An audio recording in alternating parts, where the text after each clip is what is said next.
So I don't know if you see that, but that says $252,000. Or let's get me into the picture here. So yeah. So remember last video, I said I'm really close to $250,000 in the portfolio. And I was thinking I was going to get that by the end of the month or maybe like mid-October. Got it by 9/12, like a few days later. So excuse me for my hair here, but that just shows you that what I'm doing is simple. It is easy to do once you learn how to do it, and it is consistent, and anyone could do it. Selling options is probably the best thing I've done for my portfolio. And what I go over a lot is, let me turn on the light here. What I go over a lot is just like the mindset of trading, right?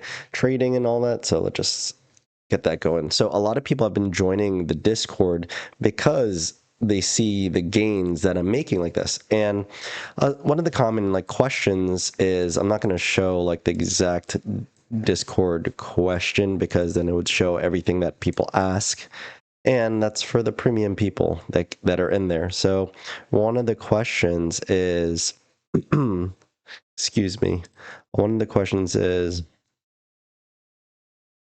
well, they want me to recap the trades right there. So from my experience as a FAR receiving premium right away on the CSPs, I only receive the premium after I've closed a trade or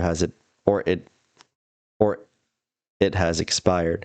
Is that's the same for you? So he's pretty much asking like, when does the buying power go up and when does that account balance go up? So I've went over this before in a different video. So your buying power will always go up. The premium will hit your buying power immediately after the trade, but your account balance will not go up until you buy to close that trade and you get whatever percentage that you got out of the full premium, or it expires worthless, or you get assigned shares.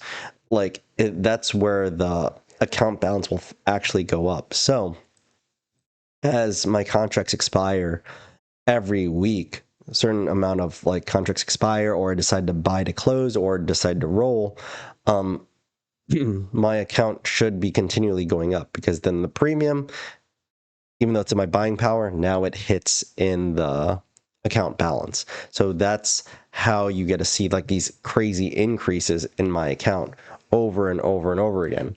And then we could go into like an Instagram message that I've had. So if you also don't follow me on Instagram, I got a message on a comment on one of my posts for my most recent video that I just came out.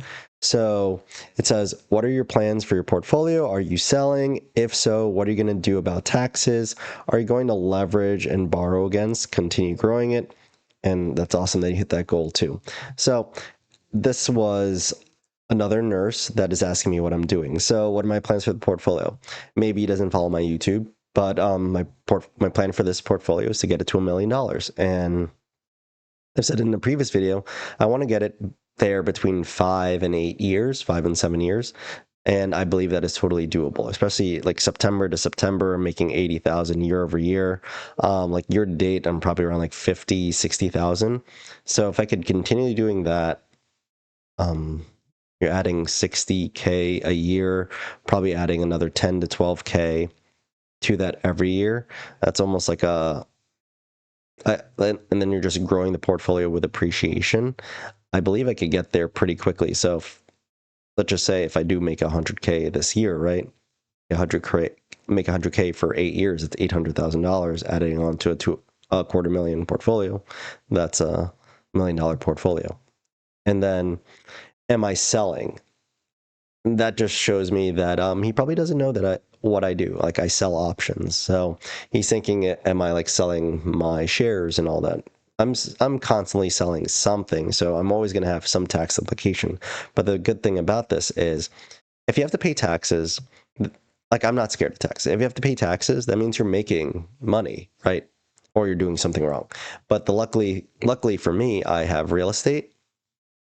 I also have businesses that help negate some of the taxes. So hopefully I don't have to pay too much, but I do expect myself to pay some in taxes. But obviously there's certain things that you could do to do certain write-offs and all that. So I'll probably have to pay some taxes this year, but we'll see how my accountant handles it. And then, am I going to leverage and borrow against my portfolio? I'm technically doing that right now with leverage. Am I ever going to borrow against it? Potentially, but I also feel like there's other things I could borrow against at better interest rates. So I would have to have like a super big portfolio to probably get those type of better interest rates that allow me to live off my portfolio. But I could use my HELOC. I could use different lines of credit if I really wanted to use those. But while I'm still working as a nurse and I'm making this type of money in the stock market and I do all my side hustles, I don't see a point yet to borrow against my portfolio because it's just not big enough. It's just not big enough for me to do anything that I really want to do with. Like, yeah, $250,000 is a lot of money, but like, does it really push the needle anywhere for me? Like, I could borrow against it and buy some real estate, but it would be like a single family home. That's not like I in another video, I believe I just said like real estate isn't for me anymore. Like, I'm trying to get out of my houses, and single family homes aren't really cutting it. And I'd probably want to go into more like commercial or something, but I would need a significant amount of money to get into that. So right now, I just want to focus on building this portfolio and seeing where it takes me, and then I'll go from there. But regarding stock market, yeah, I go over all my plays in the Discord. I'll do updates all the time. And I'm just using the same stocks over and over again, guys. It's Webull, Sofi, Hood, Palantir, HIMS. That's what I'm using right now, guys.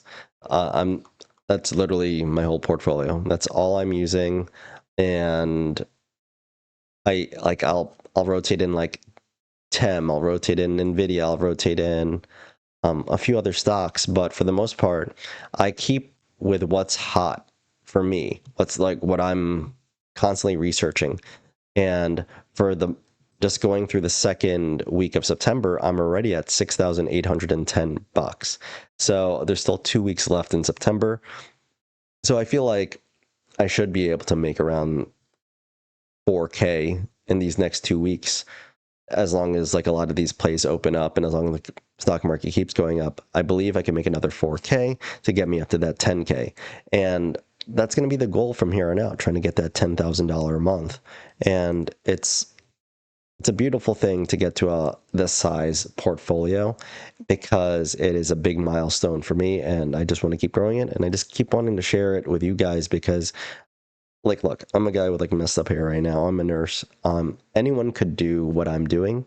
You just have to have the discipline and learn how to do it. And I try to be as transparent as possible. So this is what I'm trying to teach everyone on here. If you want to learn from me and like another nurse, John is a nurse practitioner, a doctorate prepared nurse practitioner, but he has done really well at stocks as well, and I respect him a lot. And that's why we made this Clock Out Capital Discord. So if you want to learn from us, please check it out. It's free, and then there is a premium version as well. So just check it out, and hopefully we'll see you guys in there, and hopefully we can make a lot of money together.